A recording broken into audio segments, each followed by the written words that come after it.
Bihar TV 20 में आप सभी का स्वागत है।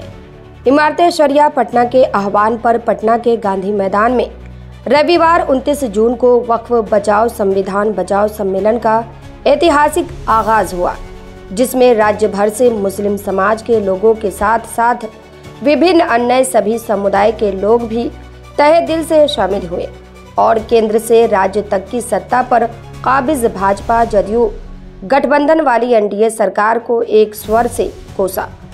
इस सम्मेलन को बिहार के विपक्षी दलों का भरपूर समर्थन मिला, जिसके परिणाम स्वरूप इस सम्मेलन में तेजस्वी यादव, दीपांकर भट्टाचार्य, इमरान प्रतापगढ़ी और सलमान खुर्शीद जैसे नेताओं ने भी दिल खोलकर शिरकत किया। सम्मेलन में बिहार के सीमांचल पूर्णिया प्रमंडल के क्षेत्रों से असंख्य लोगों ने अपनी भागीदारी सुनिश्चित की, जिनके नेतृत्वकर्ताओं किशनगंज कांग्रेस सांसद डॉक्टर जावेद आजाद, पूर्व विधायक मास्टर मुजाहिद आलम ने भी गांधी मैदान पटना में उपस्थित हुई भीड़ को संबोधित करते हुए बिहार की जनता का हौसला अफजाई किया। किशनगंज के कांग्रेस सांसद डॉक्टर जावेद आजाद वह शख्सियत है जिन्होंने बिहार को कांग्रेस मुक्त करने के बीजेपी एनडीए के दावे को नाकाम करके बिहार से कांग्रेस सांसद के रूप में अपनी उपस्थिति देश के सर्वोच्च सदन में दर्ज कराई थी और किशनगंज जिले के पूर्व विधायक मास्टर मुजाहिद आलम भी वह शख्सियत है जिन्होंने सत्ता के सुख को वक्फ कानून के विरोध में लात मारकर बिहार की सत्तारूढ़ एनडीए सरकार की वाहक जदयू से इस्तीफा देकर संपूर्ण सीमांचल की जनता को चौंकाने वाला इतिहास रचा था। दूसरी ओर से इस सम्मेलन में अपनी गरिमामयी उपस्थिति दर्ज कराते हुए चर्चित पूर्णिया सांसद राजेश रंजन उर्फ पप्पू यादव ने वक्फ कानून के विरोध में जनता को लगातार आंदोलित रहने का आह्वान किया।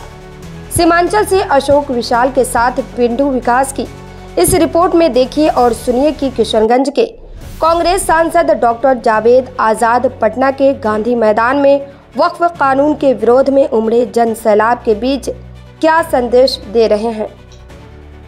32 वोट उन्होंने एनडीए में दिया जो आपके फेवर में होना चाहिए था, और वो अगर वोट आपके फेवर में होता तो 16 वोट से ये कानून पास नहीं हो पाता।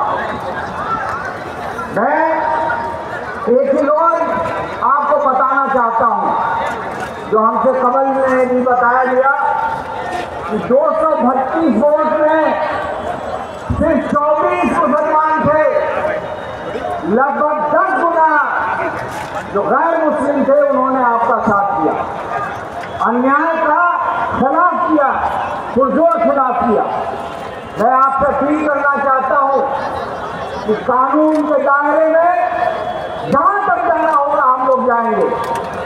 और एक आखिरी बात कहते मैं इजाजत चाहूंगा कि हमें खौफ नहीं करना है। जो हमारे पूर्वजों ने गरीबों के लिए, मिस्किनों के लिए, बेवाओं के लिए और के लिए जो जमीन जायदाद की है उसको हम कतई छीनने नहीं देंगे। और आखिर में मैं फिर रहमानी साहब और आप सबों का शुक्रगुजार हूँ कि इतनी गर्मी में भी आप लोग इतने तादाद में अलग अलग बिहार के और बंगाल के और उड़ीसा के कोनों यूपी से आए हैं। बहुत बहुत शुक्रिया। खुदा हाफिज।